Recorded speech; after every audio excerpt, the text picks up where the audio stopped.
Shalom Yahweh Hashem, Yahweh Shai brought the thumb to all the brothers of Israel. Shalom Yahweh Shamar Elatub Hashem Yahweh Shai to all the sisters. This is the ISUPK Las Vegas and Officer 50 Rock. This is the Tuesday Brotherhood class. And today we're going to read 2 chapters, Lord allowed, to show you, to give y'all an example of the extent that brotherhood is supposed to go. And to sum it all up, is there anyone in here that could tell me what extent your sisterhood and or your brotherhood should go before we start? How far should you take your brotherhood? Go ahead, Trooper. You goddamn right. Give that brother a hand. You got to be willing to give your life for your brother, for your sister. Because you know what? Who are we following after that did the same? Go ahead, Trooper. Our King Yahushua Mashiach in the Hebrew, or in English, Jesus Christ. You understand? So before we actually kick it off, Lakia, we'll go ahead and like and share the video, and I also ask that y'all do the same on YouTube. You know, make sure you subscribe to our YouTube page, ISUPK Nevada. We started breaking ground and holding camp out here. You understand? So we're about to start really flooding the channel with new content. And not just interviews, but also, you know, us going to camp and whatnot. You know, it's going to be some real good stuff on there. I just ask that, you know, everybody does their part to push out this truth, this, you know, spread this word out to the 4 corners of the earth, because you just don't know. Could be somebody on your friends list or what have you, you know, maybe a family member or what have you that's, you know, that's looking for this truth. You understand? They looking for a solution to the many plagues and curses that are on their life as a Black, Hispanic, and Native American man. And quite frankly, the only cure for, you know, these plagues that are on our people is to follow the law, statutes, and commandments. And you're not going to learn how to do that properly unless you learn it under the one and only Commander General Yohana. You understand? So as I said, just give me a few moments to go ahead and do my part of liking and sharing these videos, this video, Salakia. I mean, Trooper, find out if we got some ginger ale as well, by the way. The water, by the way. In the meantime, just really quick, is there anybody in here that has any questions? No? All right.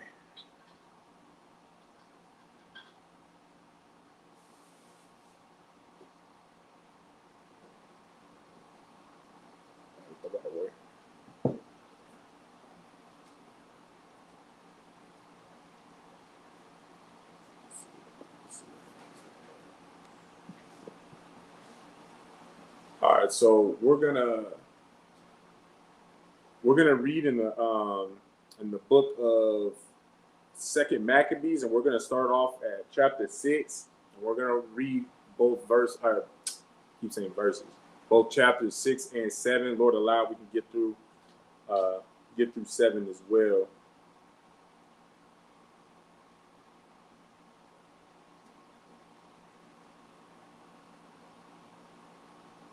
Oh, says, would you mind going to do that? See if the sister inside needs any help with her stuff, Baba Shah, the water. Thanks for reminding me. I'll go wait till the trooper gets back and then we can get on it. So we got no questions in the room. Did you? Okay. Then let me check Facebook right quick. See if we got anything on Facebook. Hey, the water. All right, so we're gonna start off at Second Maccabees, chapter 6. We're gonna start off at verse 1. We're just gonna go ahead and restart from where we was at last week.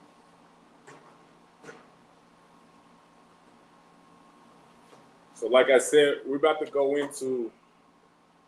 Hey, Salaki, this fan right here. So unplug that speaker. That's the top one, the top cord, and then plug in that fan, Baba Shah.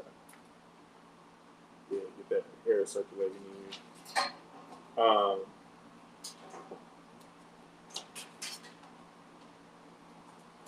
But yeah, we're gonna pick up from where we was last week. We're just gonna go ahead and just restart what we didn't finish. We only got a couple verses in, but I think these two chapters in the Maccabees period is, just to put it plainly, some cold-blooded doggone story.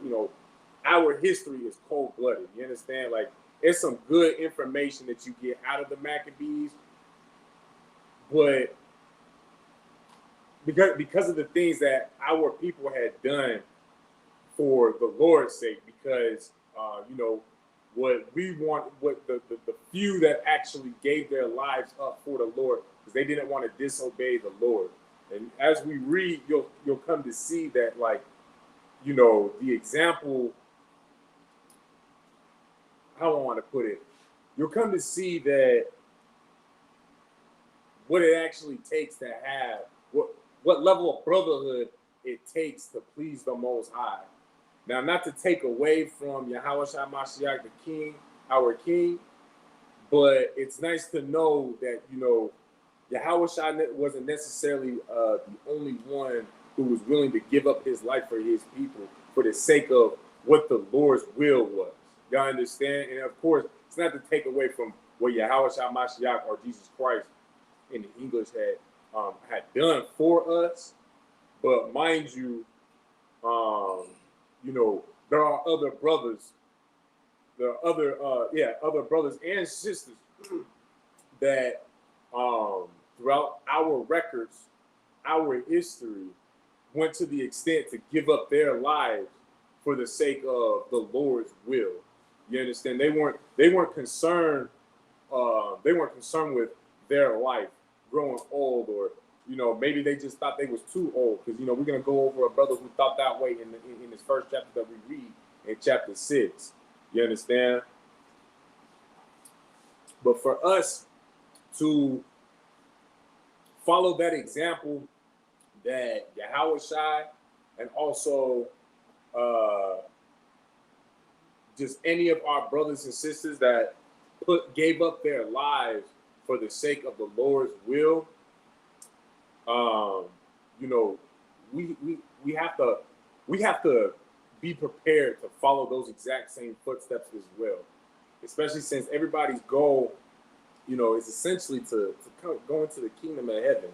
You understand? Like, that was the first thing that you basically learned about when you was in the Christian church, is that when you die, you're gonna go to heaven. But now you come into the truth, you start to learn that you actually gotta work. You actually have to put in some work to get the kingdom of heaven. You understand? And that's pretty much the whole point. Let me take that back. That's one of the big motivators to follow the Lord's will, to follow the words of the Most High. You understand? Is so that you can inherit the kingdom of heaven. You understand? And with that, you have to be willing to give up your life to, for your brothers, for your people. You understand? So whenever you ready, Trooper, go ahead and read 2 Maccabees 6:1. Baba Kashai. The book of 2 Maccabees, chapter 6, verse 1. Not long after this, the king sent in an old man of the Athens to compel the Jews to depart from the laws of their fathers. So not long after this, the king sent an old man of Athens. So that's letting you know it's an old man of, that came from Athens in Greece, right? So right now this is setting the tone that this is happening in ancient Greece. You understand? To compel the Jews to depart from the laws of their fathers. When you read that portion, what is that telling you off the rip? Now, although this is a man of Athens, who is this person? So far from just that small little bit of information, what is that already telling you about this man? What more information do you get out of, this verse that so far? You had something, sis? That he's a heathen? Read it again, trooper, from the top. Not long after this, the king sent an old man of Athens. Athens. What do you think that it means to be of a place? Like I'm a man of America. Does that necessarily mean I'm American? But what am I? Go ahead. I'm from America. That's all that's saying, that I'm from America, right? Now go ahead and read on. And not to live after the laws of God. From Athens. To compel the Jews to depart from the laws of their fathers. So it's an old man from Athens that the king is sending to compel the Jews to depart from the laws of their fathers. So what is that? So what is that telling you? What is that telling you about this man? What kind of man is this? Go ahead.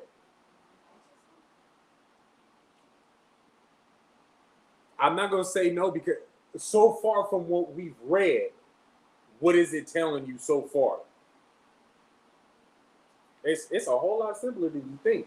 Do y'all know what it means to compel? For you to compel somebody?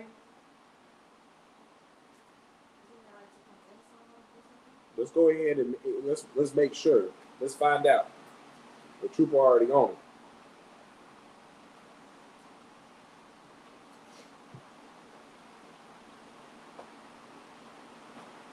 And go ahead and just read that definition as soon as you got it.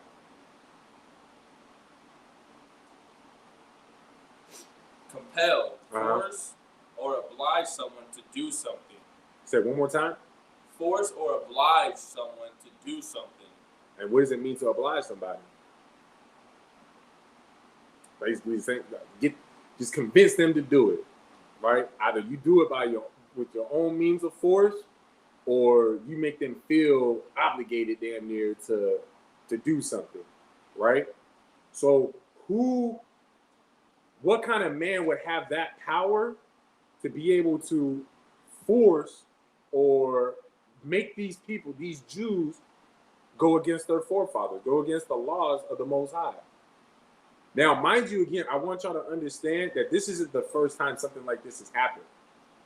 And I'll give y'all a hint, which I feel like is going to be a dead giveaway once I give y'all the hint. One comparison is the Sadducees and the Pharisees. Because what did the Sadducees and the Pharisees do for the Roman Empire? They compelled the Jews to give up the laws of their forefathers. Because was the Sadducees and Pharisees teaching the people to not commit adultery? They were sure as hell stoning the hell out of them, though, if they did get caught. But yet, the Sadducees and Pharisees were being hypocrites. So if they're being hypocrites themselves, do you think that they're really teaching the law, statutes, and commandments, let alone living it for themselves? But what kind of people are the Sadducees and the Pharisees? And when I say what kind of people, like, who are they?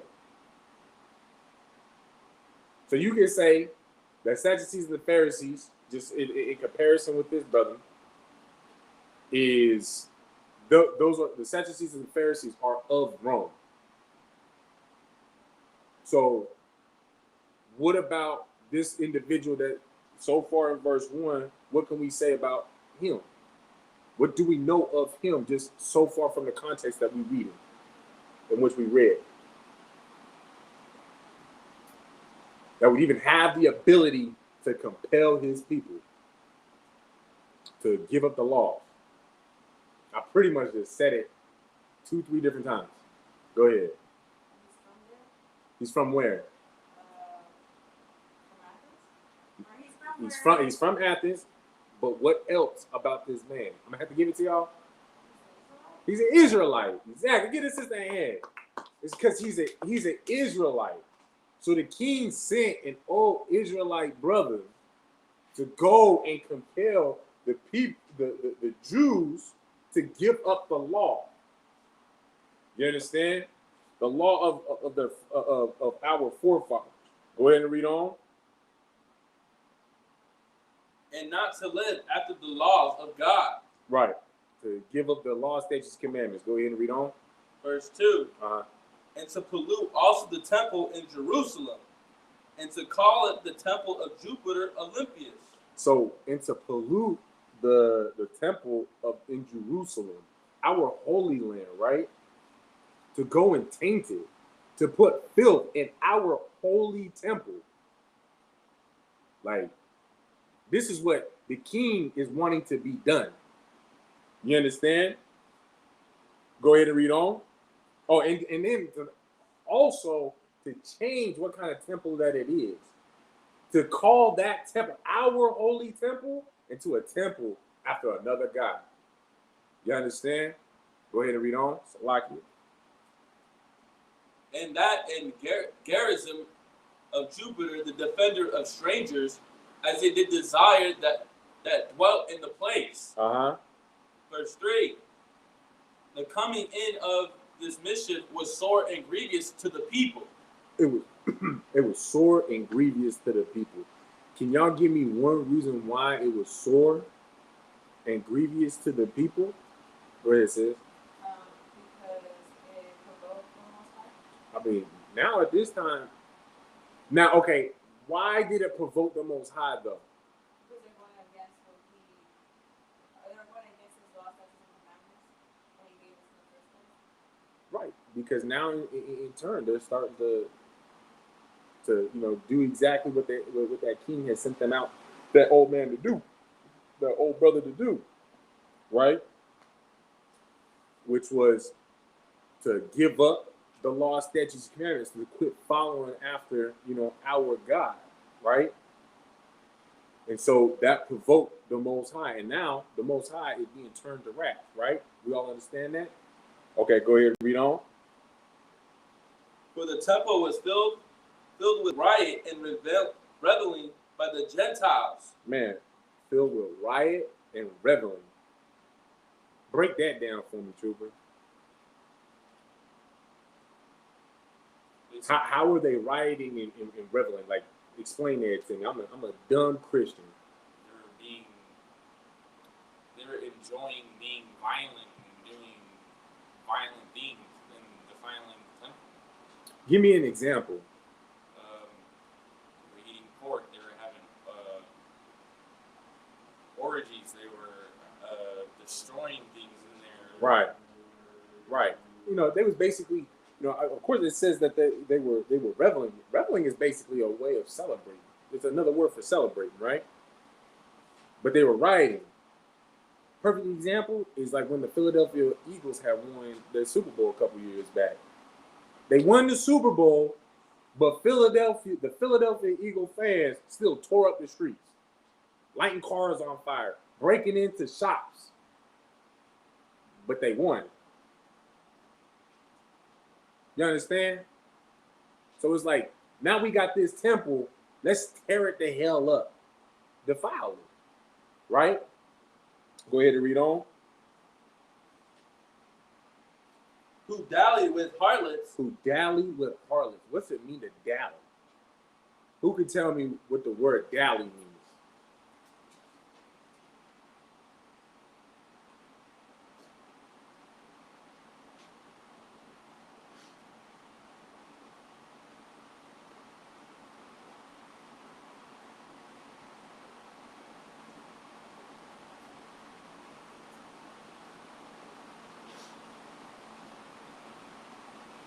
Yeah, go ahead.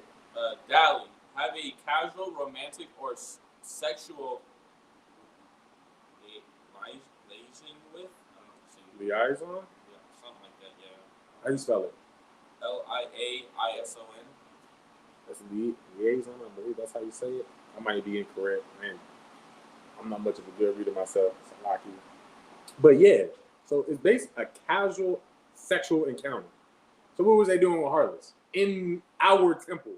These Gentiles were coming into our holy temple doing what with these harlots? Go ahead. Having sex with them, having orgies, being nasty, right? In a place that we held holy, separate, sacred to the Most High God, right? Now look, with that, that just actually reminded me of something. I'm gonna send you a whatchamacallit, something I want you to read.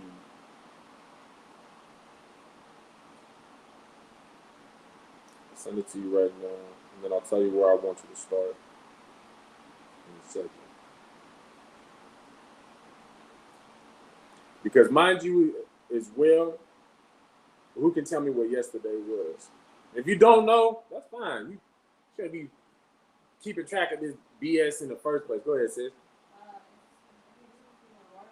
Yesterday was Memorial Day, so we're supposed to remember, right? Well, what do we do? What do we not remember on Memorial Day? What are some of the things we don't remember? Basically, anything, any of the atrocities that happened to so-called blacks, Hispanics, and Native Americans. Did you get that? Yeah, go ahead and pull that up. You know, we don't remember anything that happened to so-called blacks, Hispanics, and Native Americans. You understand? Mind you, as well. Do either of y'all know what the origin of Memorial Day was? Like the origins of it? Y'all know it was because black families didn't have the opportunity to bury a lot of their dead because some of the terrible things that the so-called white man was doing to us. And so we began that we basically black people created Memorial Day as a day for us to grieve and, you know, memorialize our lost ones that we didn't get to bury or properly bury at that, right? And so, you know what the white man did? White man shit. And stole that holiday and made it his own. Don't that sound familiar? How a great event happen, whether it's good or bad, happens to our people, and he's gonna take it and make it his own, and then make everybody else recognize the BS lie that he creates it into. Like, for example, actually, who can give me another example of how they did that? Now, mind you, just stay on the simple topic of a holiday. You got Easter. Christ died and was resurrected in 3 days. What about his birthday, Christmas? They took things from us, twisted it up a little bit, then gave it back. He said, you're going to celebrate it for me. Right? Not that we celebrate Christ's birthday, but still. They twisted his what is that scene called? I always forget the natal scene. Go ahead. Nativity, yeah, that's how I like it. That's how you say it. The nativity. How you say it? I think you say Nativity. The nativity scene when Christ was born.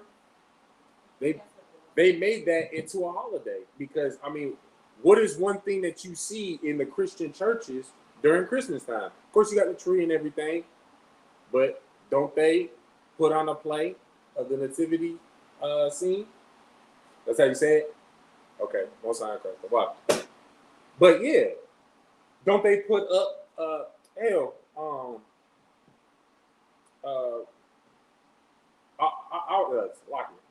mouth is getting dry. Our Father, where he his wife, she sets up her Christmas stuff. What does she always set up on the same table every year? Little white baby Jesus being born under the star. Everybody gathering around bearing gifts with white Mary. For some reason, everybody in that scene is white except for one brother. Twisted up our history and made it into something else. Now, mind you as well, I'm gonna have the trooper read this article, and I'm gonna give y'all another example that I'm sure that a lot of y'all didn't know about. Go ahead and read that when you got it. Read it nice and loud. Khan. This is the six grandfathers before it was known as Mount Rushmore. The Indians' victory at Little Bighorn, Greasy Grass on June 25th, 1876, forced the U.S. to double its cavalry in the plains. The Lakota, Cheyenne, and Arapaho warriors faced insurmountable odds in the years following their victory day at Greasy Grass. Their victory was squashed by the massive effort the U.S. put forth to defeat the Lakota and their allies. I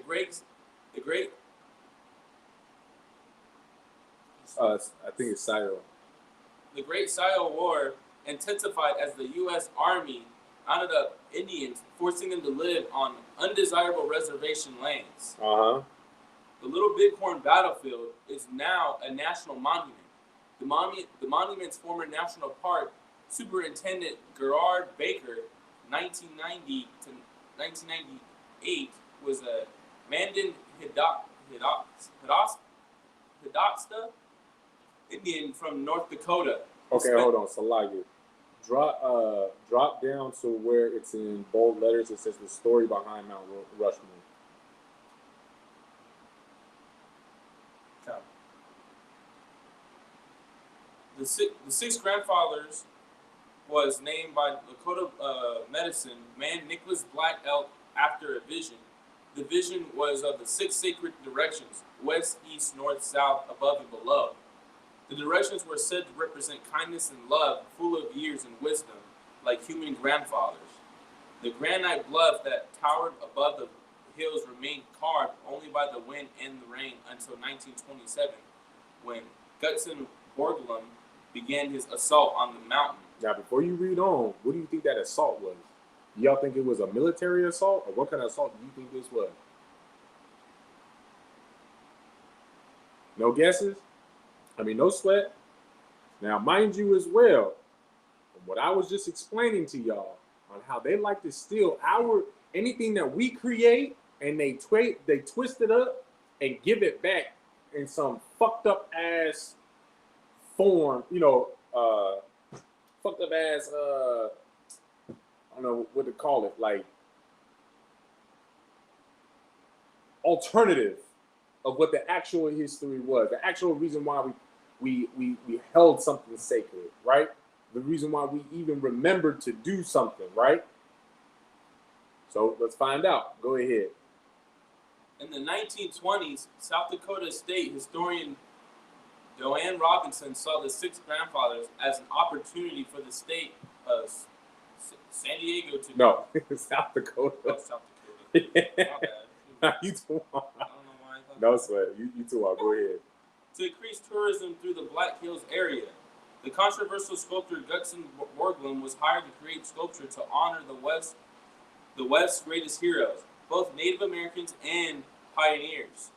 Borglum wanted a nationally significant monument and convinced the South Dakota state historian to use the faces of U.S. notable presidents. All right. What did that just say? Who can tell me what that happened in the 1920s? It says 1920s. Up until 1927, that mountain was a natural mountain with faces on. You see the faces on it, Trooper? You see the faces on the now mountain picture? It's not depicted like how Mount Rushmore is now. All right, damn it, I just gave it away. But go ahead. Well, didn't you originally make the faces of other people and then they carved the presidents on it? That's what we were just reading. Right. It was naturally from wind and rain. There were six faces, and that's what they called the six grandfathers. That's what the Native Americans called the six grandfathers, right? Up until about 1927. Then, of course, the colonizers push through, want to take our Gadite brothers' sacred mountain, something that was held dearly and sacred and holy to our Gadite brothers on their land, and say, you know what? I'm gonna take away, this mountain that y'all, feel a certain type of way for. That's a certain reminder for y'all for. Y'all gather wisdom, what have you. I'm gonna remove that, and I'm gonna put my face on it. I'm gonna put the white man's face on it. And now that's where you get who's all on there. It was George Washington, Abe Lincoln, The second president. it's 4 faces, right? They put 4 white men's faces where they used TNT and carved it away to get rid of a natural formation that our Gadite brothers and sisters used to call the six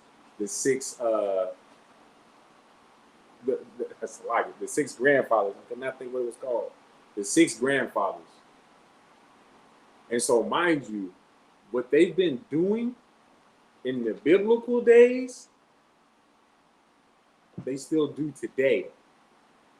That's why Officer 5000 Shabal, always brings out how, we don't, the ISUPK isn't upset with the white man because of the way they look.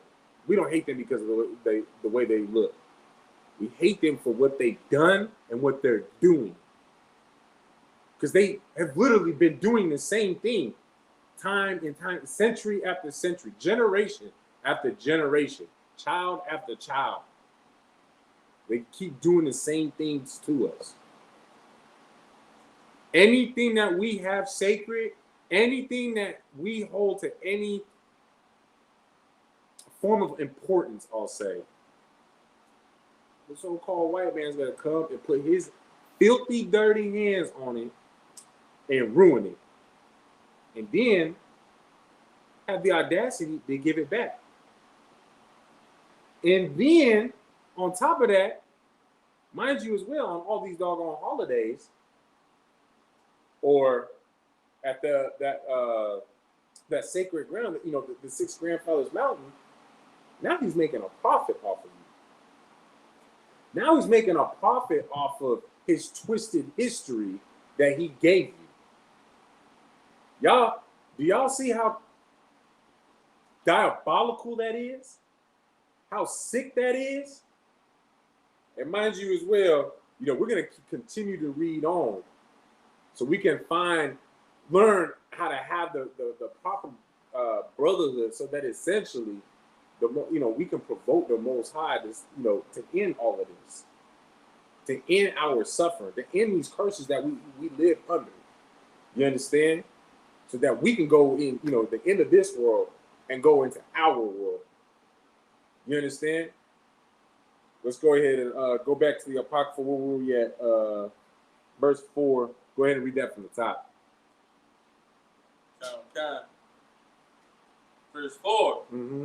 For the temple was filled with riot and reveling by the Gentiles, who dally with harlots and had to do with women within the circuit of the holy places, and besides that, brought in things that were not lawful. What things you think they brought in that were not lawful? Go ahead. Pork, shrimp, lobster, crab. Bringing all this, defiling that temple any and every way that they possibly could. All right? Go ahead and read on. The altar also was filled with profane things, which the law forbiddeth. Again, sacrificing swine, probably putting human sacrifices on it. Because the Gentiles just do whatever the hell. Putting their shrimp platter on our altar. Just doing whatever manner of sick. Just defiling our holy place to the utmost. I mean, it seems like the so-called our oppressor just has no brakes, has no means to stop. When he's gonna go and do something, ruin something, he's going all out. I mean, has there been a time that he's actually given us mercy? I would love for anybody to contribute on that information and let me know, because I don't know of a time that we actually received any type of mercy from the so-called white man.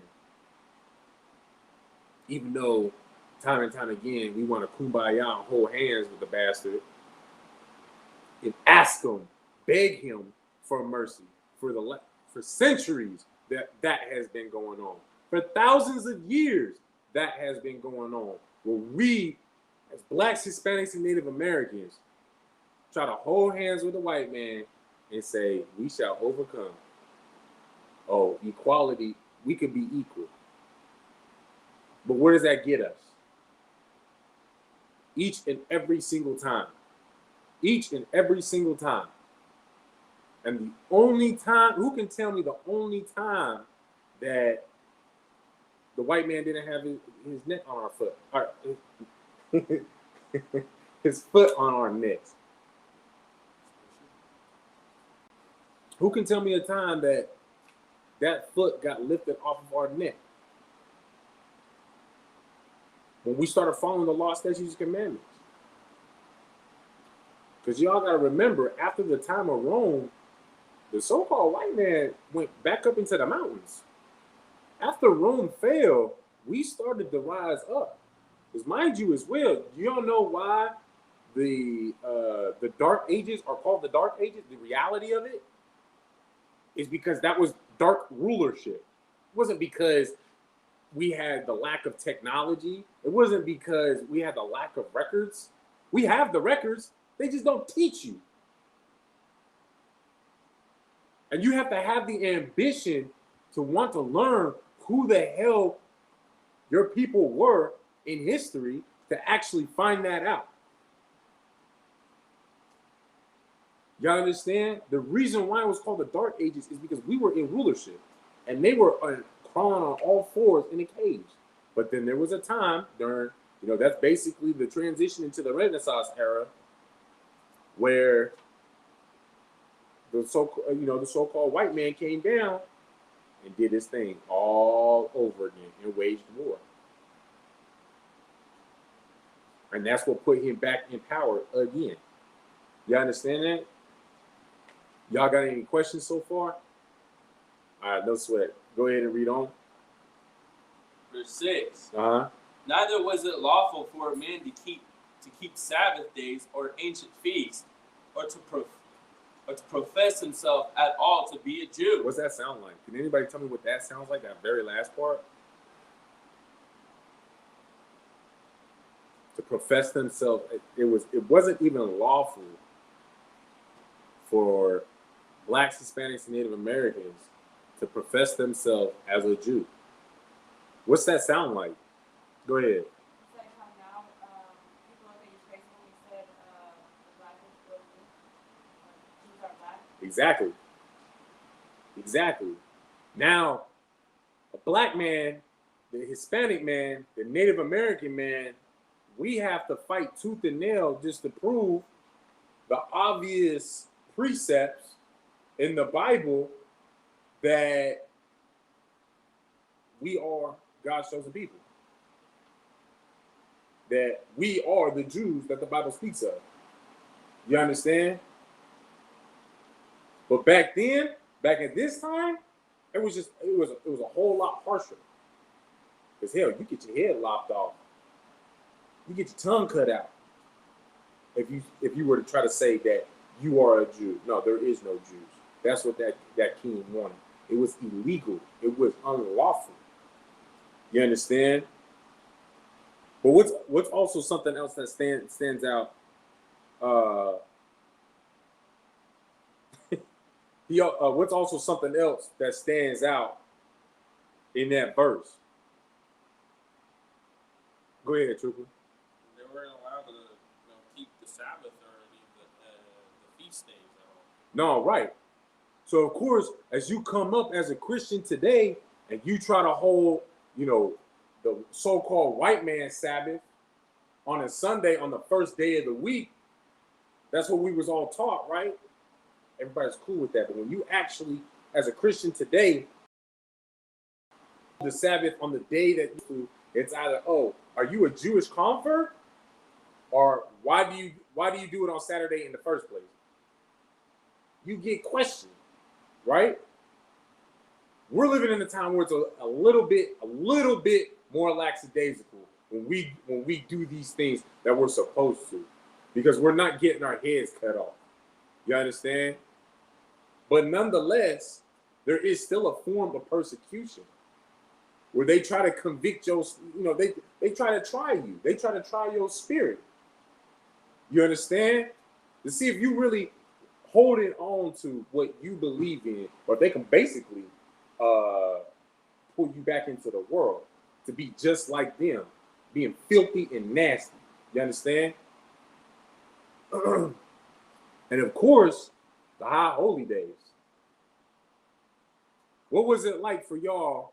If anyone, you don't have to, but anyone that would like to share, what was it like the first time that you told your family that you weren't doing your birthday, or you weren't doing one of their birthdays, or you weren't doing Christmas, or you weren't doing Easter, or you weren't doing one of the holiday big family functions?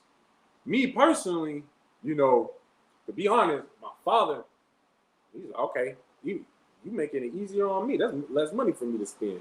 He damn near wanted to be a doggone Jehovah's Witness, which is still wrong in the first place. But he was cool with it.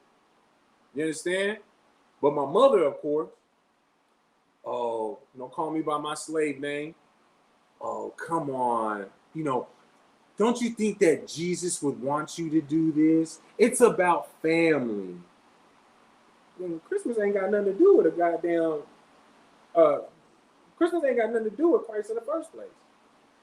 You understand? So what do you mean? Don't you think that this is what Christ wanted you to do? You know what I'm saying? My birthday, or celebrating one of their birthdays. Oh, but it's not about you. It's about giving a day for someone else. Okay? I mean, hell, show me the precept for that. I mean, I can show you the precept where it says, paraphrasing, but basically that there is no day set above another. Who are we to set one day over another? What, because you was born on that day? You want to celebrate you being born into this world of hell? Because as a Black, Hispanic, and Native American, as soon as you are born, until Christ returns, you are born into hell. Because the day that you are born is the day that you are being persecuted. You understand? That is the day where everything that you do is questioned. Because they are looking to persecute you. So essentially, they can pull that trigger. And mind you as well, it don't fucking matter how old you are. Because look at Emmett Till. Look at Tamir Rice. How old was Emmett Till? 14? How old was Tamir Rice? 12? You understand?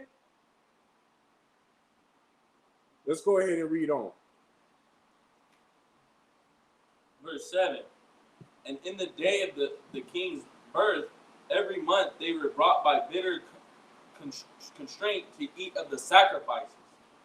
And when the feast of Bacchus was kept, the Jews were compelled to go in procession to Bacchus carrying ivy. Trooper, do you recall who Bacchus is by any chance?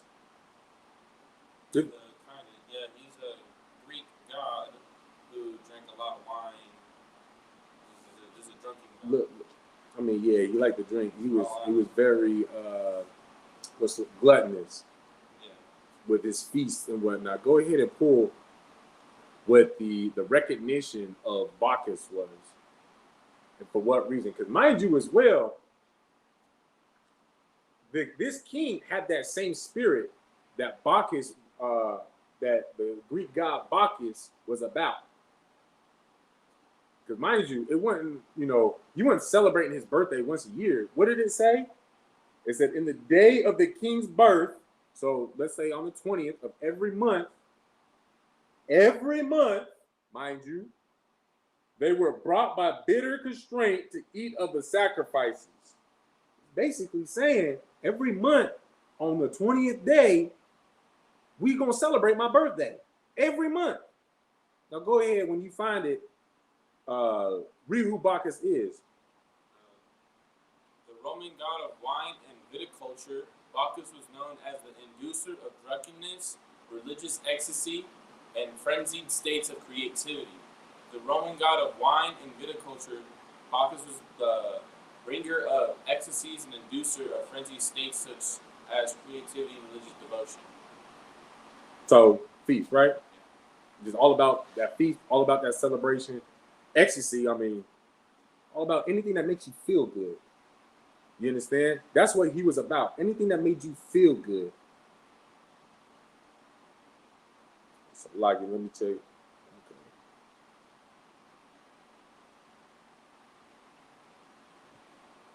Okay. So let's go ahead and move on from there. Go ahead and read verse 8, Baba Kasha. Moreover, there went out a decree to the neighbor cities of the heathen, by the suggestion of Ptolemy,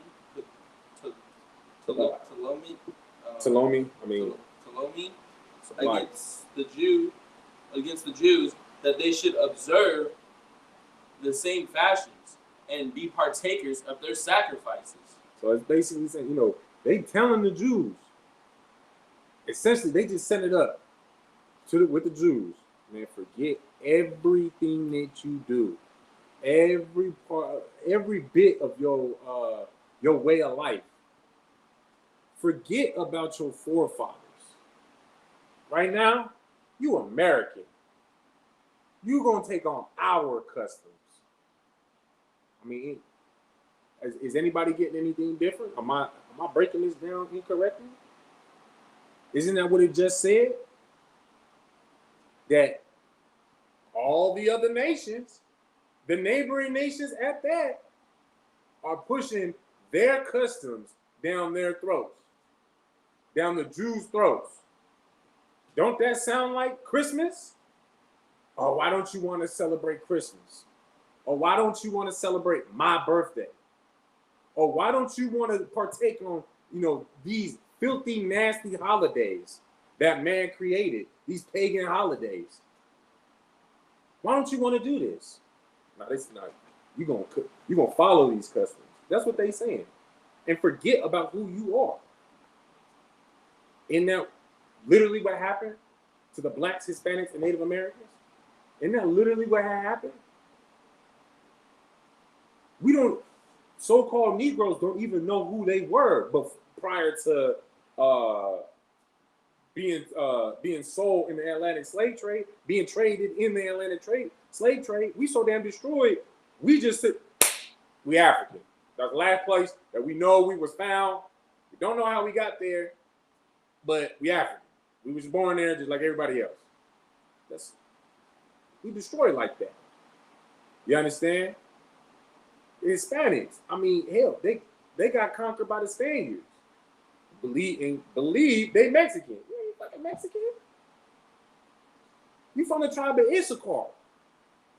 In fact, the tribe of Issachar as well, the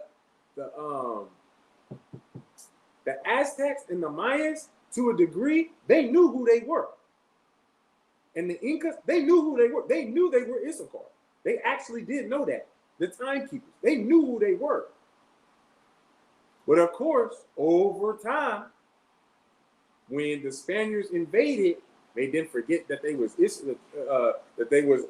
from the 10 tribes from the Northern Kingdom. Them 10 tribes from the Northern Kingdom. Then over time, they forgot that they was Aztecs, Mayans, and Incas. And then now today, they think they're Brazilian. They think they Mexican. They think they Chilean. They think they Puerto Rican. They think they everything but what they really are. You understand? Because I mean, hell, for crying out loud, you think that's the origin of Spanish started in South America? Just like how the origin of English didn't start here in North America. But yet, that's what's dominating these two countries. And then as well, the crazy part is that what further creates the division between us and our brothers in South America.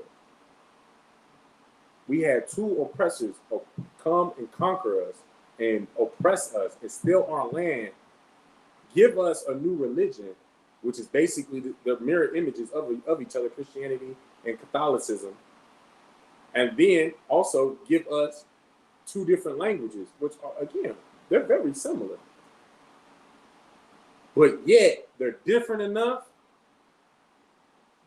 that a black man has a hard time getting along with his Hispanic brother.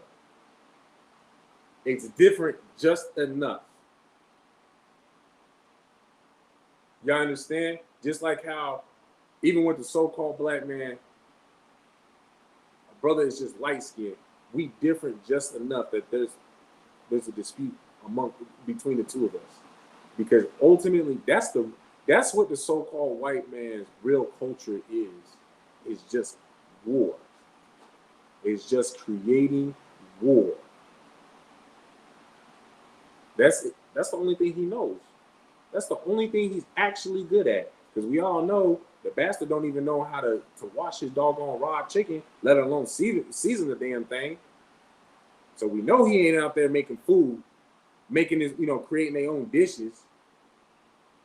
We know all the music that comes out, they still rock and roll. They stole jazz. They trying to still, they pretty much did still rap and hip hop. Because now, and one way they stole it, that they conquered rap and hip hop. What do you hear in them songs all the time? Somebody's being gay. And I mean, if you take another man's woman, that's gay in itself. And then just killing people, right? Killing your own. Isn't that basically what the white man has been doing all throughout history? Is persuading other people to kill their own people for his own gain, converting them to make them be like how the so-called white man was in Greece and Rome, to adopt that culture where it's more common. It's basically just using women for procreation purposes, but the real lover is a man. That was the Greek and Roman way. A lot of people that are really big on war and like the history of war, a lot of people look up to Alexander the Great. He had a family, he had kids. But you know who his lover was? His second in command, one of his generals, which, mind you as well, was a man. They didn't have no female generals. It was a man. That was his lover. Look it up. Alexander the Great's lover. But he had two kids, That's their culture. And they push all of that on us. And if you don't follow their culture, guess what happens? You get persecuted. Now they're trying to set it up that, it's a hate crime to hate on what are we allowed to say, a sodomizer. Now they set it up so it's a hate crime to do anything to a sodomizer, to a sodomite. Y'all understand? This has been going on all of history that we've had dealings with the oppressor, the so-called white man. Go ahead and read on. Verse 9. And whoso would not conform themselves to the manners of the Gentile should be put to death. Read that again. And whoso would not conform themselves to the manners of the Gentiles should be put to death. Now, mind you, can you give me an example of how that is today? How you are being put to death today? Because obviously, for the most part, when you give up Christmas and this, that, and the other, you give up those ways. How are you put to death? How were you put to death when you gave up them, all them heathen customs? Go ahead. Because you're getting rid of your old self that was a part of the world. Man, go ahead. Man, that's excellent. Excellent. That's exactly what I was looking for. You killed yourself. You killed that old self to become, essentially a new creature. So it's a little bit different. A little bit different from what it was, then. But same, but different. You know what I'm saying? But you know what I'm saying? Either way, there's death that comes your way. We just don't have to deal with the physical death right now. We have an actual time to change our lives. So Shalom Yahabashim, my father's on there on YouTube. You know what I'm saying? Most High in Christ is watching some of these classes. But yeah. So there is nothing new. Their ways has never altered. And what is one thing that you should take from that? What is one of the biggest things that you should take from that?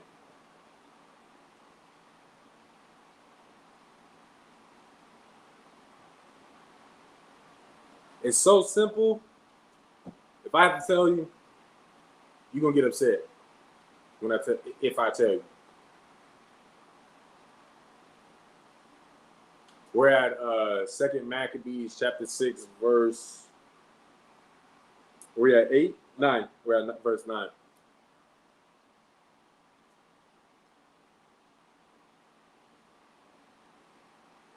All right, for time's sake, I'm gonna give it to you. They won't ever change.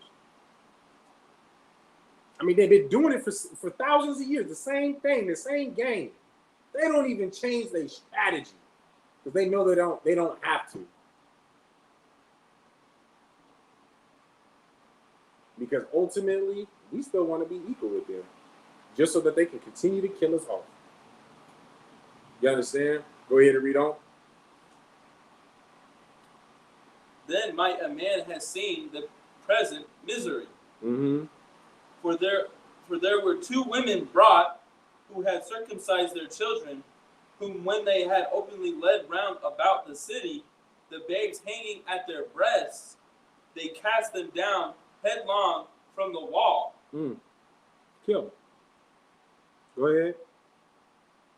And others that had run together into caves nearby to keep the Sabbath day secretly, being discovered to Philip, were all burnt together, because they made a conscience to help themselves for the honor of the most sacred day. Now, you see what they're doing? It don't matter if you got a babe on your breast, suckling. You can try to hide in a cave. You're going to be persecuted. There is no escape for blacks, Hispanics, and Native Americans. We have no escape. We can't do the right thing because they're going to chase us down. Now, mind you as well, you have to remember that you have to be prepared to give your life to do what's right. Because as long as we continue doing this half-step, half-ass worship, this half-ass, I'm a please man and then kind of please God. Mind you as well, the Most High said that I would rather you be hot or cold. I'd rather you be all the way in or all the way out. Because for those of you that are lukewarm, I will spew you from my mouth. Act like he didn't even know us. You become just a blob of spit on the floor that you don't even think twice about. Because you want to half step and half ass. You understand? And mind you as well, where do you think we're going to get as a people if we half stepping with building ourselves up. You want to talk about how we should support, black-owned businesses and whatnot, but yet, you want to support a black-owned business, but go to the white man church because it's Sunday. And that's what your grandmother raised you on, right?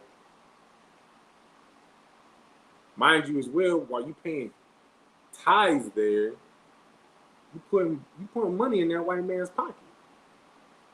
Sure, it might be, your pastor might be a brother. Man, that money ain't just going straight into his pocket, though. You understand? Let's go ahead and read on. Verse 12. Now I beseech those that read this book. Now, I'm speaking to those that are reading this book. So, right now, we are being spoken to. Go ahead. That they be not discouraged for these calamities. So, do not be discouraged for these things that have happened to our people because they decided, you know what? This brotherhood, what the Most High said, the will of the Lord is more important than what the hell you can do to me.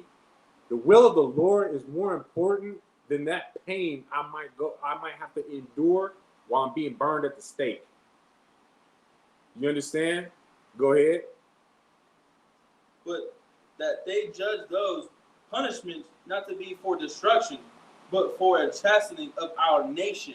So mind you, it's basically saying that, man, the things that are happening to us, the reason why we even had to go through that is because, of course, there was some that, like it was saying, for those that went to go and worship in secret in the caves, they got found out and then burnt at the stake. The reason why the Lord even allowed that to happen, read that again.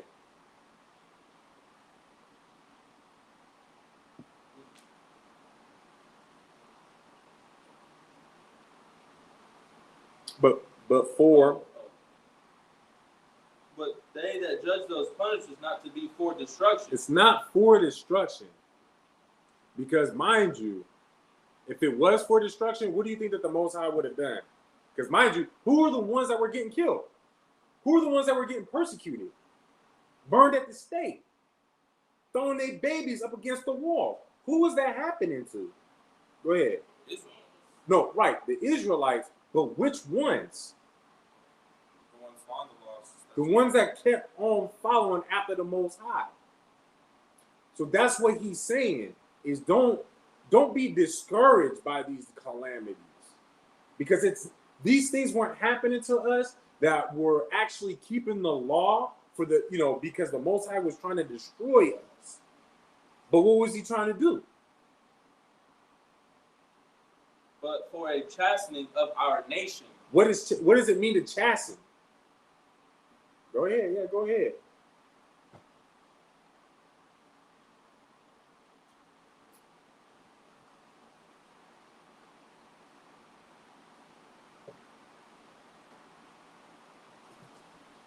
Chastening of a rebuke or misfortune having a restraining or humbling effect. Punishment. To correct you. To set you back in line. That's the whole point. So all these, our wicked brothers and sisters, were watching the One West brothers and sisters back in Greece get killed to chasten them. To chasten those wicked ones. To chasten all of us. Because again, you my little brother. What would happen when I got in trouble? What happened when you got in trouble? I got in trouble. I knew better and you didn't. But when you got your ass whooped, I got my ass whooped. We got our ass whooped. And that's one way that you know that the Most High is a nigga guy. It is a black man. Of course, it's also written in this Bible, but just that in itself, that personality trait in itself, lets you know that there is a black guy. We all being disciplined. Mind you as well, think about it. Moses was one, I believe he is the Most High's favorite. But did Moses get the kingdom? That was the Most High's favorite servant. But did he get the kingdom? the kingdom. You know why? Because Moses has to get chastised just like everybody else. Everybody getting their ass whooped. Drop the jaws, face the ball. I'm getting my 5 swats. That's what the Most High said. And so that's what's being done to all of us. And so that essentially, the ones that are doing the right thing, what do? So if it's the ones that know better that are being killed, right, to chastise the whole nation, what do you think the ones that are being killed are supposed to do? I mean, mind you, just as a quick hint, we're already being killed. They're already going to kill us. But what do you think the Most High is wanting us to do? Go ahead. Be an example, but how? Mind you as well, stay on topic for what today's class is. But you're right. But give me more. Go ahead. And to die for each other. Okay, but to die for each other. But what is the ones who know better supposed to do? Because obviously they dying for their people. They know damn well if I go and keep the Sabbath day holy in these caves that we tucking away at, if I get found out, I'm going to get killed. They know that, and they do it anyways. But what are they supposed to be doing as well? While they continue to do what they're supposed to be doing with worshiping the Most High, keeping the Sabbath days holy, keeping the feast days, the high holy days, the whole shebang, right? We all understand that. But what else are they supposed to be doing?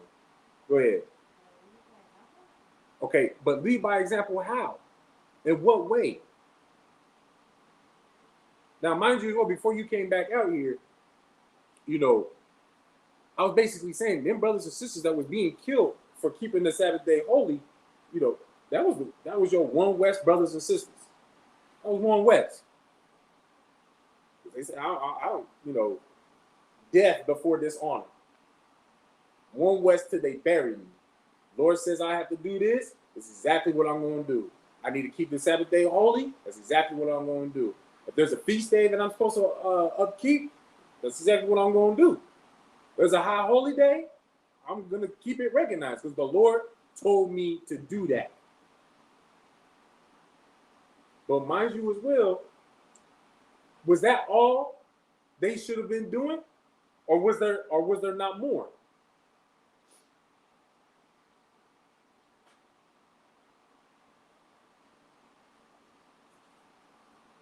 What y'all think?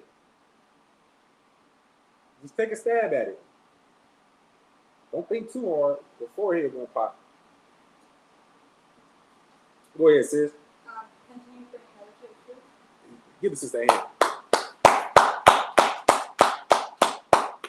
So it's like the older son, you gonna sit here, you know better. So of course you doing what you're supposed to be doing. You staying out of trouble. But why are you letting this little knucklehead get in trouble?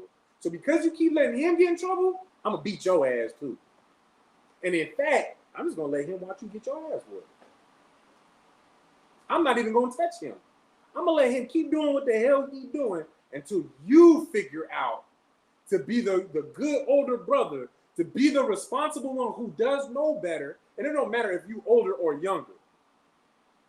Because mind you as well, you'll see, you know, in the school, in the ISUPK, there are some younger brothers who outrank their older brother. Lord willing, you know, my little brother, you know, Shaquat Gabar, when he gets raised up to an officer, one day he outranks me. Lord willing, that's what happens. Because then I know I did my job and led him to be better than me. And so he overstepped me. And in that day, Barakatah Yahweh Yahweh Shai, it would be just that simple. Because that's what we're supposed to do in the first place. And so because we weren't doing that at this time in Greece, okay, fine. You just want to look out for yourself. You want to be scared for what they will do to you versus what I will do to you. Lord said, you know what? I'm just going to let this happen to you then. I'm going to let you watch your babies be, you know, have their heads bashed against walls. be burnt at this stake. Yeah, okay, I understand. I see you doing what you're supposed to do, but you ain't doing everything. You're still supposed to look after your younger brother. You understand that? I don't want to stay on that too long. You understand? So go ahead and read. Is there any questions from that? Any questions at all so far? All right, Most High Christ, go ahead and read on. Verse 13. Uh-huh. For it is a token of great goodness when wicked doers are not suffered any long time, but forthwith punished. For not as with other nations whom Hold on, Salaki. Read verse 13 again. Salaki. For it is a token of his great goodness when wicked doers are not suffered any long time, but forthwith punished. So, you know, mind you as well, the wicked ain't going to be being wicked. They're not going to be wicked forever. Hey, Salaki said, you see me? The wicked ain't going to be wicked forever. Right? Because the wicked's not going to rule forever. They're not going to have that type of power forever. Did you want some as well? All right, let's go. You understand? So there's going to be a time where, you know, basically like what they say, what comes around goes around. Let's just deal with what goes around, what comes around goes around, what goes around comes around. Whatever. You understand? The way that I see it, the way that I see it is, I don't need no little fancy saying. It's just simply that the Most High's got a punishment for you. He's going to unleash his wrath on those that hurt his children, that those that rose up against his chosen people. The only family on this earth that the Most High knew, that he actually only family that he actually dealt with. Mind you as well, you know, that's paraphrasing the book of Amos, chapter 3, verses 1 through 2. The only family, whom of which are the Israelites. And so because y'all had a perpetual hatred towards us, because y'all want to create a confederacy with those that had a perpetual hatred for us, you're going to drink from that same cup. You're going to bear those same consequences. Goes around, comes around, karma. You put whatever fancy little slang to it. I just know that the Lord sees that there's no more time for us to get our ass whooped. It's ready for y'all ass whooped. I'll be like just like my little brother watching, kind of laughing. Should have thought about that. My bad, your fault. You understand? Let's go ahead and read on. Verse 14. For that is with other nations whom the Lord patiently forbeareth to punish till they become to the fullness of their sins. So dealeth he with us. So he's gonna let them basically fill that cup. Or you want that whole pitcher of Kool-Aid? Go ahead.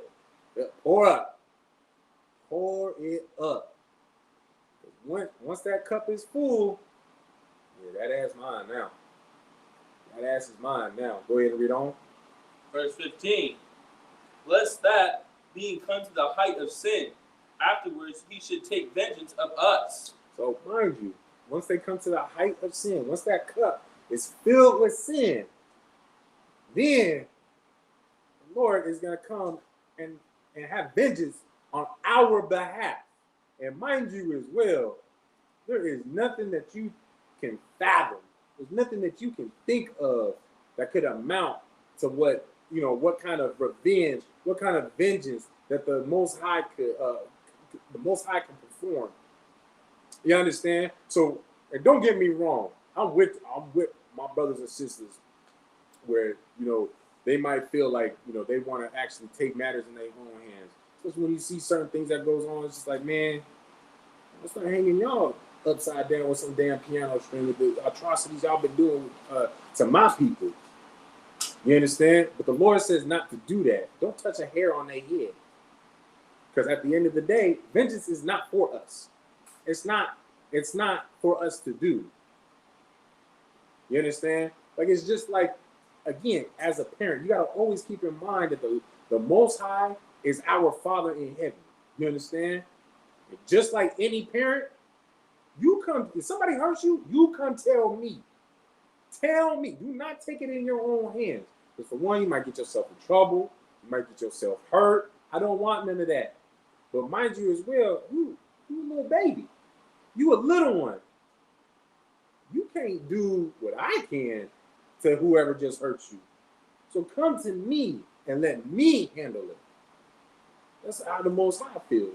That's exactly what he wants us to understand. He hurt you, or the so-called white man hurt you. You know, I almost said that. I almost said your little favorite word.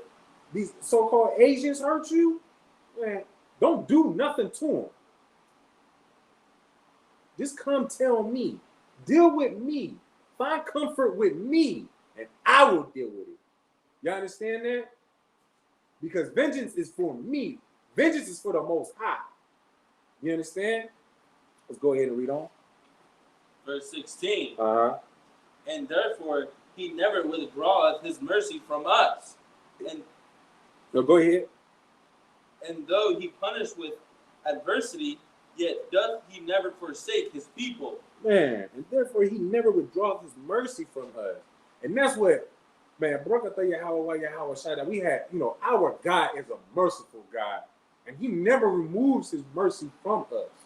We just have to do what we have to do to basically receive it. Yeah, you might have messed up. You understand? You did all sorts of filthy, nasty things. You understand? But the Lord gave you an opportunity to get yourself right, which is your mercy. You understand? And so, because of that, what did it say? So, like, that was 17, 16. And though he punished us in adversity, now, to be punished through adversity, what does that do in turn? To be punished through adversity, what does that do? What does it do to be punished through adversity? What happens when somebody goes through adversity? And of course, the worse that it is, the more you're like, oh man, you want to give up, man, in the midst of it. You understand? Especially if you're a weak individual. But then when you actually make it through the other side and it's all sunshine and rainbows and whatnot. Probably should have say the word rainbow right now during this doggone month. It's a lot. Never mind. That shit just pissed me off. But yeah, you think it's all sunshines and rainbows and whatnot. What ultimately happens when you get to that other side of that adversity tunnel? Who can tell me?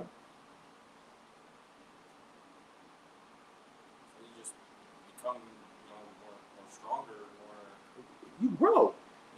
You grow in any, I don't want to put it, in any dimension, so to speak. You might physically grow, mentally grow, spiritually grow. It's like, and if the Lord puts you through it, I mean, you pretty much going through all three of them.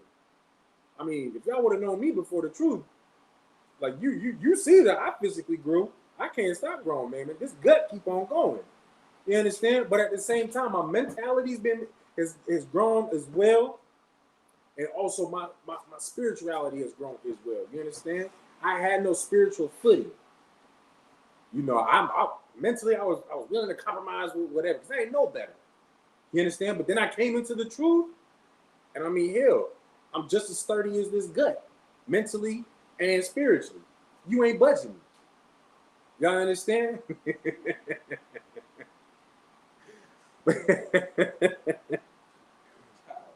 Childish.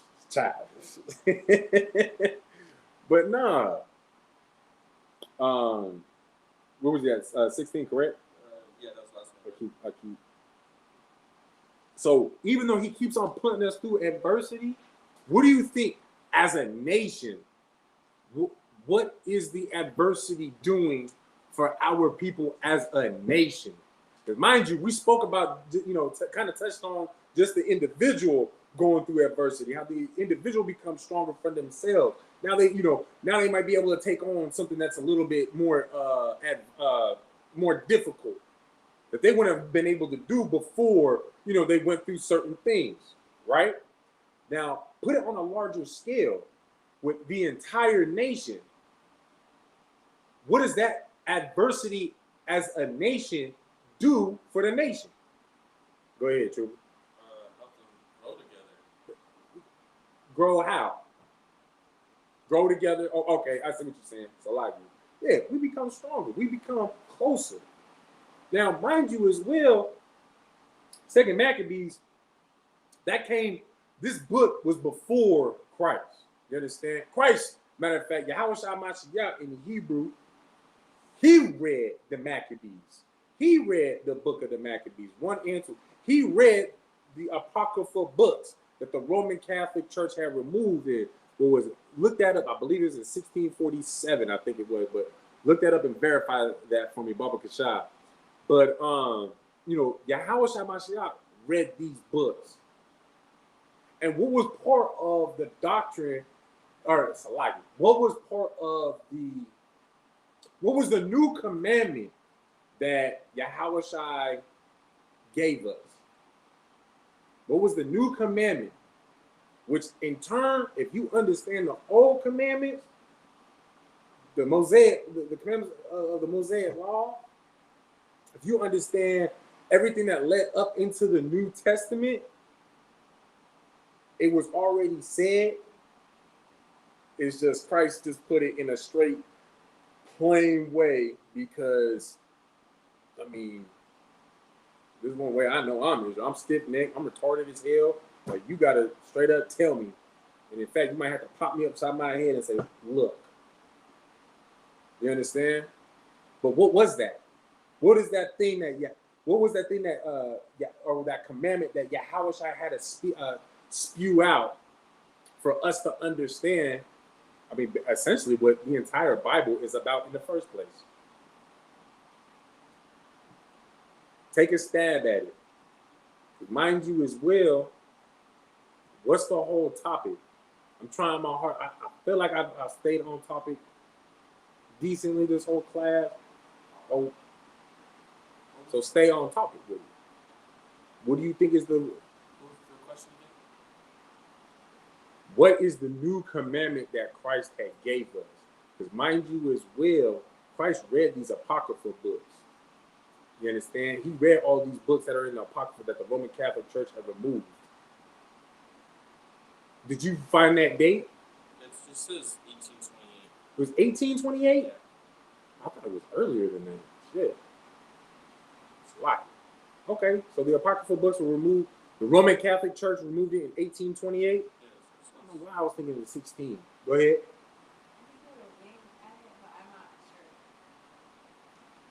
No, go ahead.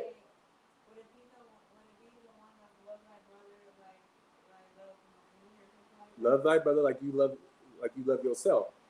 What is that saying? What is that? What is that commandment? Go ahead. Wait, hold on. What is that commandment? Go ahead. Basically, to have brotherhood. What's today's class? What is the theme of the class that I teach on Tuesday? What is Tuesday class all across the ISUPK? Brotherhood. What am I trying to show y'all right now in the second book of Maccabees, chapter 6? Brotherhood. Right? Because mind you, what did we just read? We'll take it from verse 10 all the way down to pretty much we'll say to 16 from what we read so far. Is that there were some select people who kept and maintained brotherhood. Also, they essentially knew they would be killed. Now, did they have the full, well-rounded brotherhood they were supposed to have? Obviously not. Because what were they not doing? They was risking their lives, but they weren't risking their lives doing what?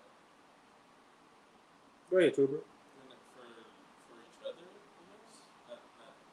Not willing to die for each other, just dying for what they were doing, for trying to. Make sure you speak up too as well, just in case. But dying for following our customs, for following the Most High. What do we do when we go to camp? What are we doing? What is the objective when we go out to camp? To reach our lost brothers and sisters. Right. To do what? To turn back to the laws of the Most High. Right. To pull them out of this world, essentially, right? To fish. We out there fishing. Yeah. Right? Now you do realize that we've had brothers be killed, literally killed at camp, right? So what we do, like, it ain't no joke. You put your life on the line when you're out there speaking against these Christians. Because mind you, Christians kill people. I don't know if y'all knew this. I'm pretty sure you did, but I don't know. I'm just gonna clarify. Just let it be known. Because mind you as well, I believe that the United States military, which is one of the biggest murderers on this earth, since they want to get their damn noses in every country's dealings. If you need to, you can go inside. No, I know. That's what I'm saying. Yeah, like you to wild. Mind you, the American military is one of the biggest murderers. But yet, what religion do you think the United States military is? Primarily. Go ahead. Christian. It's Christianity. So they ain't got no problem killing you. Especially if they defending what? They way of life. And mind you as well, Christianity is their way of life. Think about that. Then of course, you speaking against Catholics. I mean, what was the crusade? That was a Catholic crusade. Right? Who was that against? The Arabics, I believe? I might be incorrect on that. I probably am. But nonetheless, you speak against the Muslims, mind you, that's who had killed Abba Bibbins. Abba Bibbins took a doggone Quran, chucked that damn thing down the street. Yeah, Abba Bibbins. Look up who Abba Bibbins is. Don't laugh at that. I thought you were making stuff up. No, that's his name, Abba Bibbins. You understand? He was killed speaking against Muslim. Now, mind you as well, what does Muslim also do? Blow up your twin towers, hijack your airplanes. Now, mind you as well, they could do something to have war declared on them for attacking American soil, but yet, why aren't they being persecuted the way that we get persecuted? Why aren't they being discriminated against? Blacks, Hispanics, and Native Americans are discriminated against. Why aren't they looked at as a threat, like how Blacks, Hispanics, and Native Americans are looked at a threat? Like, goddamn it, any man that puts on a goddamn full-headed turban and a dress, in my opinion, like, you confused, and you can have anything in your doggone head, anything in your dress. In fact, the fact that a man will put on a dress automatically tells me you're trying to hide something. You let something be known, you sodomite, but you trying to hide something. And what's the one thing that's only laughed about when it comes to these Arabics? That they hide, but yet is a reality on how they kill these Americans, how they cause a destruction on the American forces and American soil. Bombs. So again, you try to hide something. But mind you, again, let's go back to the fact that it's us who gets persecuted. The people that come onto Christian soil with bombs, destroying their buildings with their own planes that they hijack, don't receive any type of fight. Christians ain't killing Muslims like that. Not out here. Nah. They on land somewhat. But nonetheless, not like how they killing Blacks, Hispanics, and Native Americans. Not on that same level. Mind you, we are still in the middle of a genocide. Can anybody tell me what the number one killer, the number one how I'm gonna put it. The number one method of death for Blacks, Hispanics, and Native Americans. Can anybody tell me? What's the number one killer? Sis? Salaki? Drugs? Drugs? No. Trooper, you should know. You've been in class long enough. You want to take another stab at it before he recalls it? Let's see if there's anybody online. Sis, you go ahead and just spew it out if you got it. You still got the floor.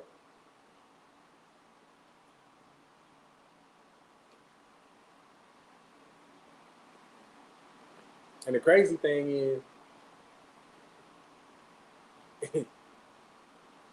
it's controversial because a lot of people don't look at it as murder. That's your hint. Sis. Abortion. Yeah. You owe me 20 push-ups just because you. I'm just playing. Look up how many abortions on average. Look up how many Black abortions there were in 2020 alone. And then, what's the number 2 killer for Blacks? I want to say that's diabetes. We'll look that up to confirm. But we're going to do a compare and contrast of the numbers. Now, mind you as well, one reason why I'm bringing out going into the abortion numbers as well. If we have brotherhood and sisterhood, you think we would have abortions?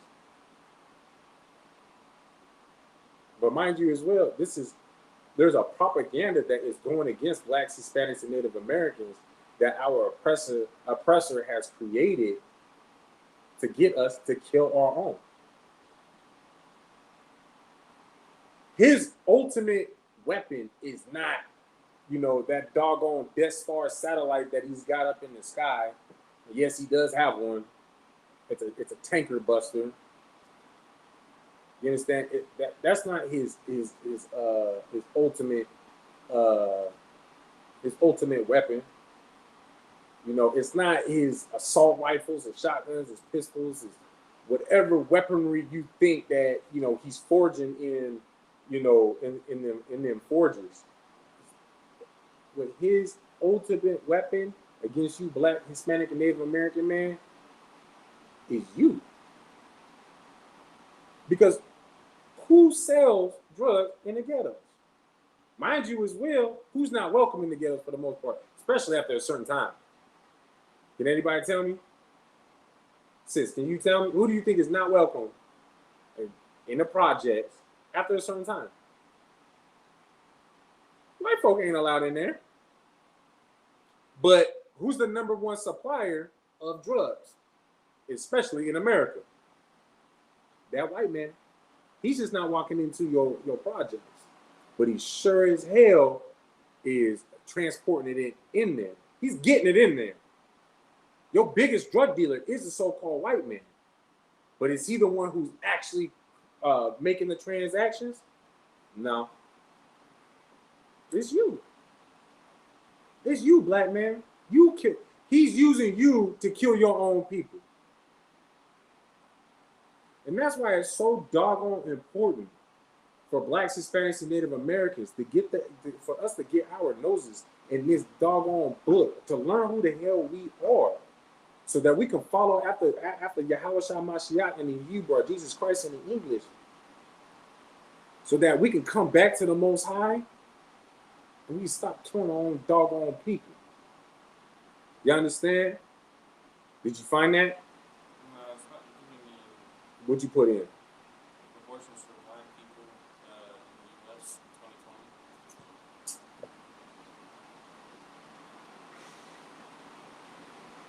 2020. Maybe we'll bring that up because, of course, that'll be a subject I'll probably bring back up next week. Anyways, I want to try to get finish this chapter, which we probably can in the last 20 minutes. So we'll just revisit that on next Tuesday. So let's go ahead. Let's just drop the Google machine search again. Let's pick back up. Salakia for my little sidebars and whatnot though. Verse 17. Uh-huh. But let this that we have spoken be for a warning unto us, and now will come to the declaring of the matter in few words. Verse 18. Eleazar. Salakia, like, hold on now. Y'all understand that with verse 17? Do you understand verse 17, Trooper?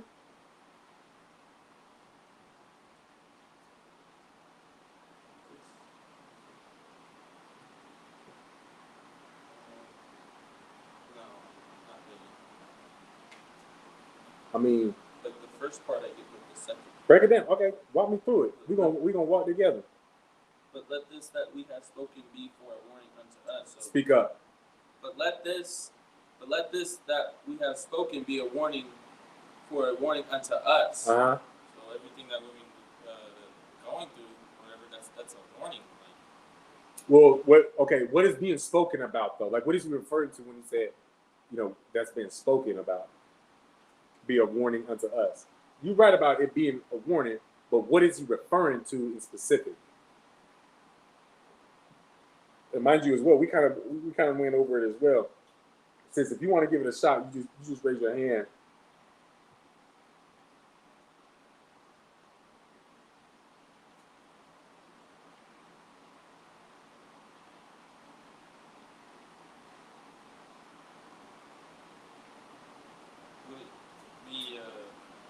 It says in verse 16 that we punish with adversity. Okay, you can go back to that on how the fact that all of these things weren't being done for our destruction, but for the chastising of the nation. You can refer back to that, right? Because it says, "But let this that we have spoken be a warning to us." Because now there's two warnings essentially that's being put out. One is the fact that we have the other nations conspiring against us to destroy and what's the word? I know the word because it's already been said. Defile, to destroy and to defile us. Of course, they want to defile us first, and as they are destroying us. Okay, so that's one warning that we have to take from what we've already read in just this chapter alone. Okay, but the second thing is the fact that there's going to be a time where, or there is a time where when you are doing what you're supposed to be doing in the eyes of the Lord, where you follow after the law, statutes, commandments, that you're going to be, your life is going to be on the line for that. Your life could be taken for that. And not only that, but you will be tortured for that. You understand that? So this is a warning to understand what you need to expect. Because of course, as well, to be on topic of what today is being a Tuesday Brotherhood class, you have to be prepared to give your life for the sake of brotherhood. So we need to be better brothers and sisters than the ones that we're trying to worship in secret. We're paraphrasing it just really quick. But, the Most High basically said, make sure that you worship me with no shame. Do not be ashamed when you are worshiping, when you put on your holy garments and you uphold the high holy days and the feast days and whatnot. Do not be ashamed of what you're doing for my name's sake. Mind you as well, if you do, don't be ashamed of you. I'm going to turn a blind eye to you. You understand that? So that's what the warning is, essentially, from what we've already read. You understand?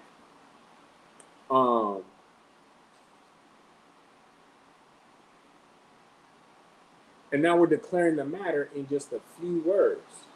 What's the matter that was declared in a few words? Can you tell me? There is a precept for specific. Is it Ecclesiastes or Ecclesiastes? It might be Ecclesiastes. But I want you've been here long enough. You should know.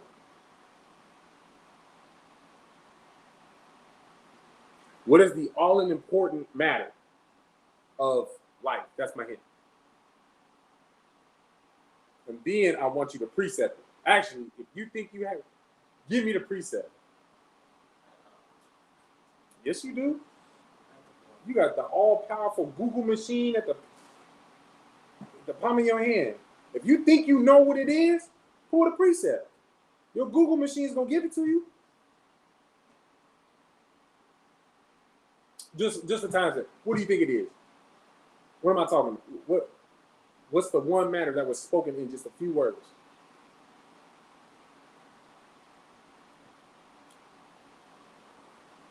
I was gonna say, just following the law, statutes, and judgments of the Most High. Okay, you're on the right track. You're on the right track. But there's something more to that.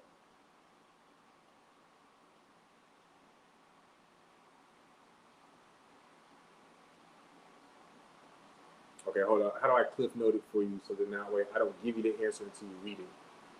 Look up, Google, for this is the whole matter. Look up for this is the whole matter. It should be in Ecclesiastes. It might be Ecclesiasticus. If my memory is serving me correct.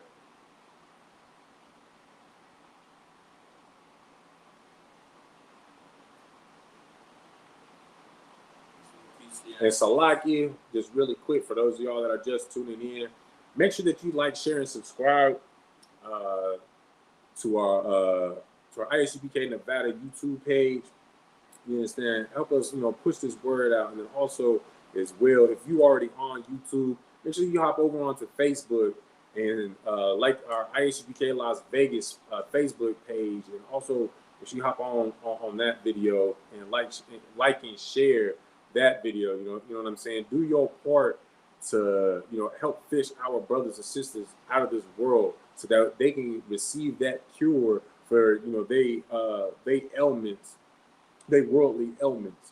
You understand? Go ahead, you got it? The book of Ecclesiastes, chapter 12, verse 13. Let us hear the conclusion of the whole matter. The conclusion of the whole matter. Now, mind you, in just a few words, you about to know what the whole point of life is. The entire point of life. The entire point of walking this earth. Go ahead. Fear God and keep his commandments. Fear God and what? And keep his commandments. Keep his commandments and what? For this is the whole duty of man. I wanted you to read that, but no sweat. For this is the whole duty of man. Now, mind you, did it say anything about pleasing Grandmama Joe? Did it say anything about, pleasing your grandpappy, your doggone mama, your daddy, any manner of man? Did it say anything about, you should celebrate these holidays? It's for the kids. You should do something for their birthday because it's for the kids. It's about them. We old enough to know that it's just about family and, giving and receive. Giving and receiving is just one thing of life. But ultimately, it's about seeing our children smile. What did you read that again? Read that again. Let us hear the conclusion of the whole matter. The end point, when you boil everything down about life, because mind you, growing up, I don't know about y'all, but I was inquisitive like that. I want to know what the hell was the point of me walking on this earth? What was it? What is the point to life? What's the point? What's the point, Shaquat? What's the point? Fear God and keep his commandments. Speak up. Fear God and keep his commandments. To fear God and to keep his commandments. That's the whole, read on. For this is the whole duty of man. That's the entire point of you walking this earth, of you being able to breathe this oxygen that the Lord gave you in exchange that you do what? Fear God and keep his commandments. You eating that food every day, drinking that water every day, essentially so that you can continue to do what? Fear God and keep his commandments. You to have children, hell, even have a good time on this earth with your brothers and sisters. Which is having brotherhood and sisterhood. For what purpose do we have them each other for? Is for what? Fear God and keep his commandments. Do we have any questions about the meaning of life? Off of that? You understand? I know I kind of sidetracked off of that a little bit, but that's what all that ultimately leads back up to. Now, mind you, he said that this is something that is declared in just a few words. And you just go a couple verses up, it was talking about how our brothers and sisters were being persecuted for keeping that fear of the Lord and keeping the Lord's commandments. And then, mind you as well, do not be what did he say? Discouraged for the calamities. Do not be discouraged of this. Essentially, this is what has to happen for the sake of our people coming back together. Do y'all understand that? All right, Most High in Christ, we're going to move on. Try to get as much of this done before we got to push out. We got about 10 minutes. Go ahead. Verse 18. Uh-huh. Eleazar, one of the principal scribes, an aged man, and of well-favored countenance, was constrained to open his mouth and to eat swine's flesh. So there was a brother, right? One of the principal scribes. So this is one of our Israelite brothers, right? He was a scribe, right? He was writing and documenting, things that happened for the so-called Jew, not so-called, Salaki, for the Jews, the so-called blacks, Hispanics, and Native Americans at that time, right? And of well-favored countenance, okay, was constrained to open his mouth and to eat swine's flesh. Now, y'all can do it now if you like, but I want y'all to understand that what was being done right there, where he was basically being held down to eat swine's flesh, is not anything. I won't put it. It's not necessarily anything new. Do you know what they're doing today in 2021 to get you to eat swine's flesh? Go ahead. You told me before about the hot dogs. It might be 100% big with the casing of it. So what are they doing, though? To get you to eat the swine's flesh, to defile your body, what are they doing to get you to eat the swine? They're hiding it. They're hiding it. What's another way they might be hiding it? So you said hot dogs, on the packaging it says 100% beef, but then in the fine print you find out with pork casing. What's another way that they hide the fact that they got pork in your food?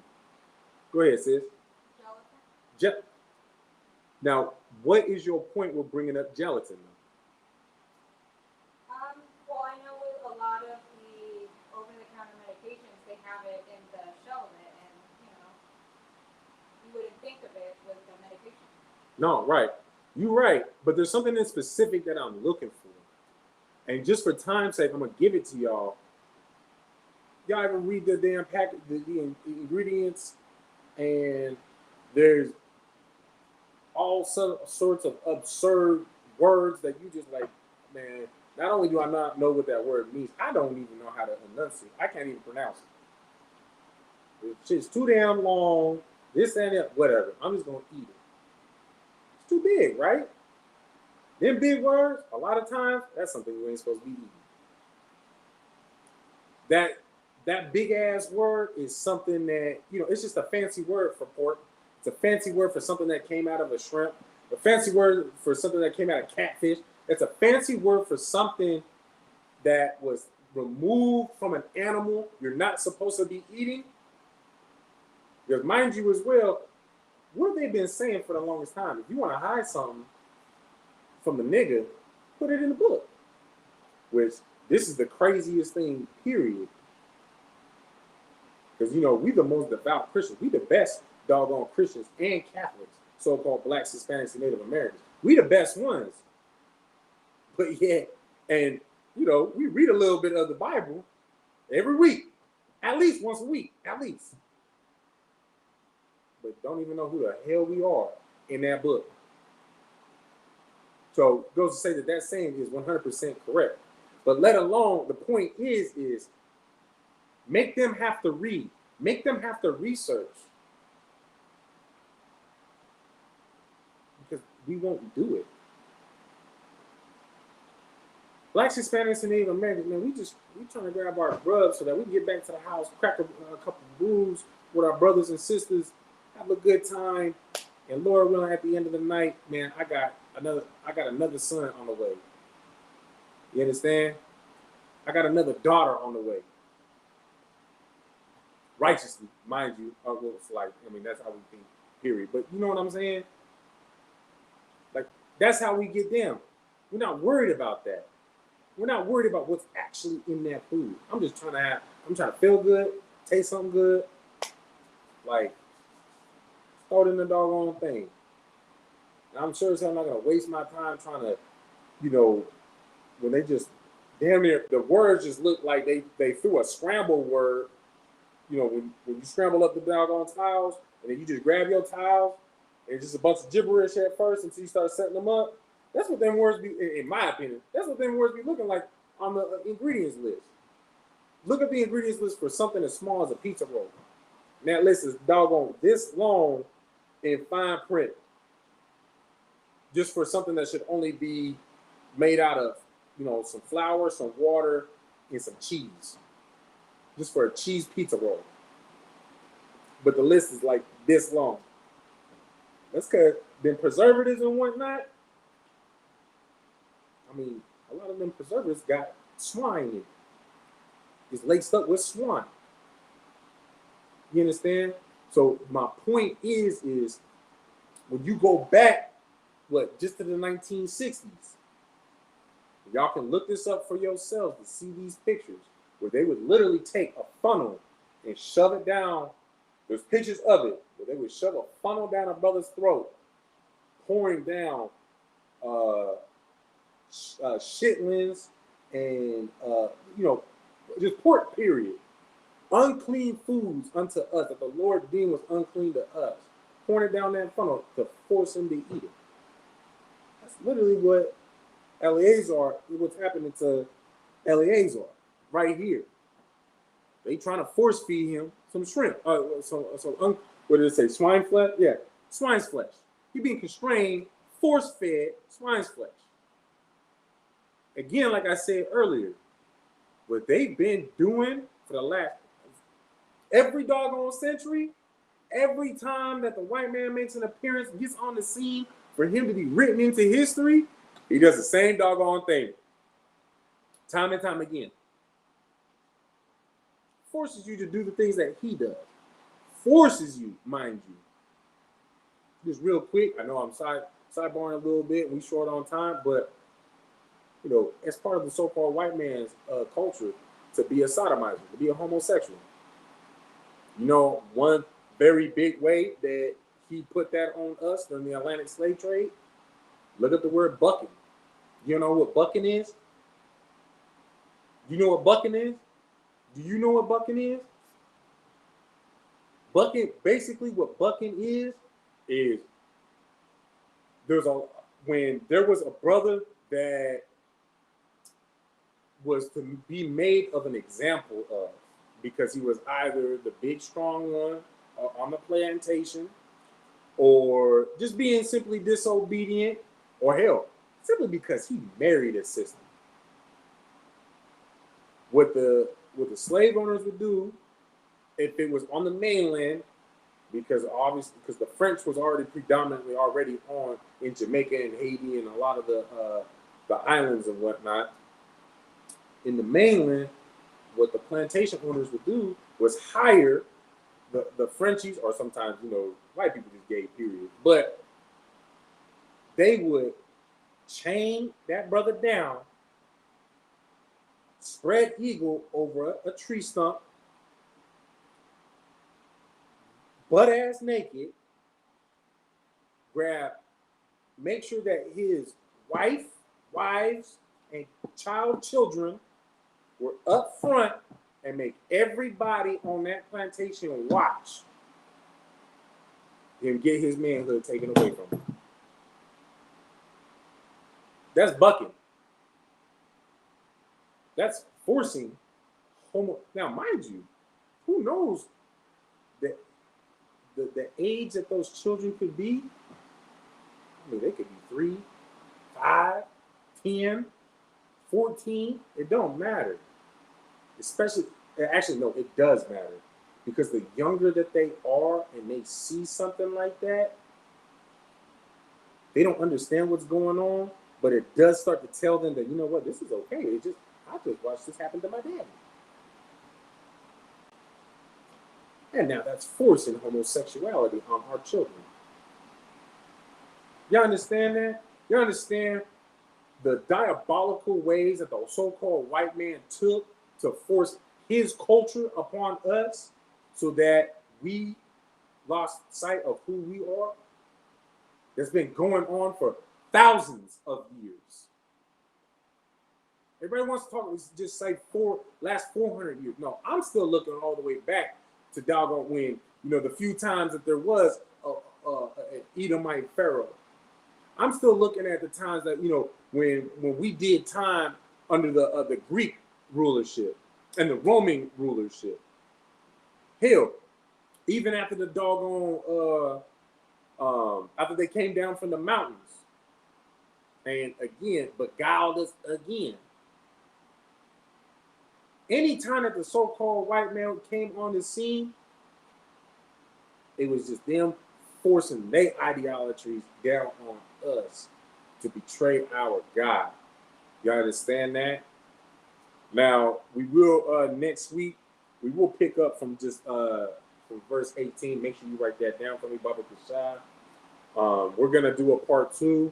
There might be a part 3, depending on how long it takes us to get through this chapter. Because mind you as well, I really want to go hit on chapter 7. Chapter 7 really goes into not only just brotherhood, but, you know, the sisterhood as well. And for those of y'all that are watching, I highly encourage y'all to go ahead and just read ahead for yourselves and, you know, start to get just read ahead so that way you can form some questions. You understand, for anything that you might not understand up until next Tuesday. Because mind you, these 2 chapters in 2nd Maccabees, chapter 6 and chapter 7, they one of my favorites just because of, you know, that type of brotherhood. You understand? And if you're a brother like me, where that's all you've ever longed for to find is just, you know, just to dwell around, you know, brothers and sisters, just people that, you know, is going to treat you the way that you treat others without even being asked. You understand? First and foremost, you can only find that in the ISUPK, but that blueprint, mind you as well, Yahweh Shai Mashiach, or Jesus Christ in the English, you know, he read the Maccabees. He read what we just read today, and that we're going to finish up next week and possibly the week after if we can wrap it all up next week. And that's probably the reason why he had that brotherhood. You understand? He knew to follow that kind of brotherhood. You understand? And if you longing for that, man, read ahead, come with the questions. You understand? That's the ISUPK is not only the home of the truth, but I mean, hell, we the home of answering your doggone questions. You understand? And with that, you know, shalom Yahweh Bahashim Yahweh Shai Barakatham to all the brothers.